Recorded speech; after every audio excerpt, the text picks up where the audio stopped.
The world sleeps, unaware of the silent currents that flow beneath the surface of global politics. Somewhere, in a windowless bunker, men huddle over blueprints that could change history. Their faces are tense, illuminated only by the glow of secret plans and the weight of their ambitions. The air is thick with secrets, every breath heavy with the knowledge of what's at stake. Fingers point at Iran and North Korea, two nations often in the headlines, but rarely for the full truth. But what few see is the shadowy hand they lend each other in the darkness, forging a partnership that thrives in secrecy. Every few years the world wakes in panic, a missile test here, a nuclear breakthrough there. Headlines flash, leaders condemn, and the public wonders how it keeps happening, but the real story moves in silence, behind closed doors and encoded messages. Two of the world's most isolated regimes are quietly trading secrets, building a threat that could reshape the balance of power. Their cooperation is invisible, but its impact is felt worldwide. Both countries face crushing sanctions, their economies battered by international pressure. Both are cut off from global trade, their people isolated, their leaders defiant. Yet somehow, they keep moving forward in their nuclear quests, advancing technology that should be out of reach. The question is not just how, but who is helping them?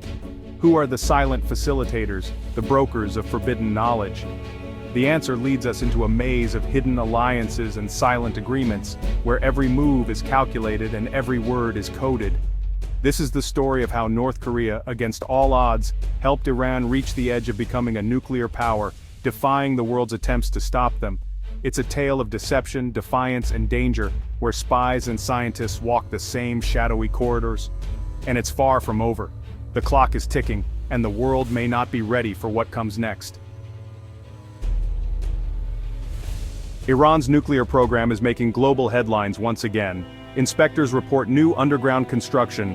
Enriched uranium levels are rising fast, enough to build a bomb in months, not years. Politicians in Washington and Tel Aviv warn the window to stop Iran is closing.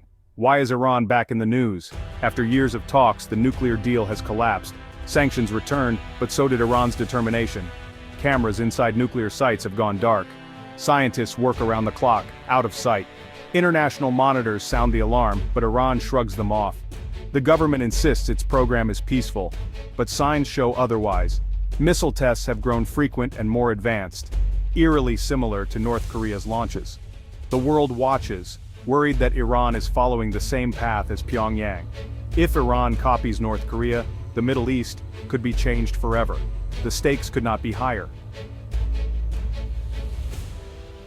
North Korea's rise as a nuclear power was shocking. Few expected such a secretive and isolated nation to achieve such a dangerous milestone, especially under the watchful eyes of the world's most powerful countries. Cut off, sanctioned, and isolated, it should have failed. The country faced crippling shortages, economic hardship, and relentless international pressure. Yet Pyongyang's leaders saw the bomb as insurance, a way to survive threats and force the world to listen. For them, nuclear weapons were not just about power, but about survival and leverage. First, North Korea played a double game, mastering the art of deception on the global stage. They signed deals and made promises to disarm, assuring the world they would halt their nuclear ambitions. But behind locked doors, they raced ahead, pushing their scientists to work in utmost secrecy. They hid facilities underground, far from prying eyes, building secret labs and missile silos deep beneath mountains.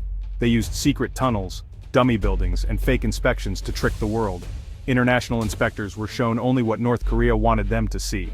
Next, North Korea shopped for blueprints and parts on the black market, seeking out forbidden technology wherever they could find it. They struck deals with rogue scientists from Russia and Pakistan, tapping into a global network of nuclear expertise. They bought equipment from Europe using fake companies, smuggling in vital components under layers of false paperwork. Every move was masked in layers of secrecy. North Korea became a master of hiding its true intentions, using spies, front companies, and coded messages. When the bomb was finally ready, North Korea shocked the world. The announcement sent shockwaves through governments and newsrooms everywhere. They announced their nuclear test with a bang, literally. The explosion was impossible to ignore, and the world had to take notice. The world was caught off guard. Leaders scrambled to respond, and ordinary people watched in disbelief as the news broke. The message was clear. North Korea could not be pushed around anymore. Their nuclear arsenal had changed the game, and the world would have to deal with them on new terms. Iran has watched and learned. Its scientists study how North Korea fooled inspectors. Its generals see the value in sudden tests and bold threats. Each step in Iran's program looks more and more like North Korea's playbook. Iran builds secret bunkers deep under mountains. They move equipment at night. They hide key parts of their program from inspectors, claiming sovereignty. Just like North Korea, Iran signs deals, then quietly breaks them. But Iran doesn't work alone. They reach out for help. North Korean technicians arrive in Tehran, often disguised as diplomats or trade officials. They bring blueprints, advice, and sometimes actual parts. The pattern is clear for those who know where to look. Iran even copies North Korea's missile designs. Some rockets launched by Iran are nearly identical to those from Pyongyang. The message is simple: if North Korea can do it, so can Iran. What proof is there of this hidden bond? Over the years, intelligence leaks and defectors have lifted the veil. Reports show North Korean experts visiting Iran's missile and nuclear sites. Iranian scientists attend training in Pyongyang. Money and technology flow both ways. In 2012, a North Korean delegation was spotted at a missile test in Iran. Plane manifests show regular secret flights between the two countries. Sometimes shipments are masked as construction equipment.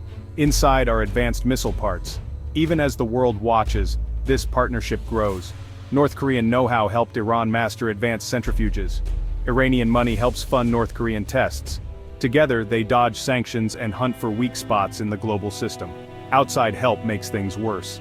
Pakistani scientist A.Q. Khan sold secrets to both countries. Russian engineers turn a blind eye. The web of cooperation stretches far beyond just two capitals. Why hasn't the West stopped North Korea? It's a question that's haunted policymakers and world leaders for decades, sparking endless debates and urgent meetings behind closed doors. The answer is, well, it's complicated. There's no single reason, but rather a tangled web of politics, risk, and unintended consequences that have shaped every decision. Every threat of war risks disaster, not just for the Korean peninsula, but for the entire region. A single miscalculation could spiral into a conflict with catastrophic results. Sanctions have slowed Pyongyang, but never stopped them. Despite years of economic pressure, North Korea has always found ways to adapt, survive, and push forward with its ambitions. Each new missile test just makes talks harder and military action even more dangerous. The stakes keep rising, and the options keep shrinking. The West hoped North Korea would collapse from within, that the regime would eventually fall under its own weight. But it never did. The people endured, and the leadership tightened its grip. Instead, the regime grew more defiant, using every challenge as fuel for its propaganda and resolve. The bomb became a shield, making leaders feel, untouchable.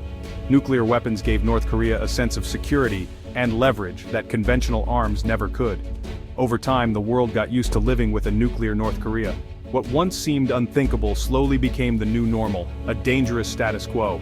For Iran, this is a lesson, a blueprint for survival and power in a hostile world.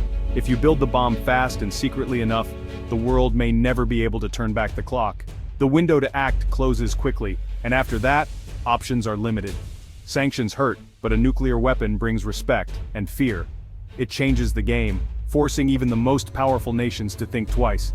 Tehran believes it can repeat Pyongyang's success, following the same playbook to achieve its own security and influence. As long as North Korea keeps its arsenal, Iran will see a path forward, a path that seems to work, despite the risks.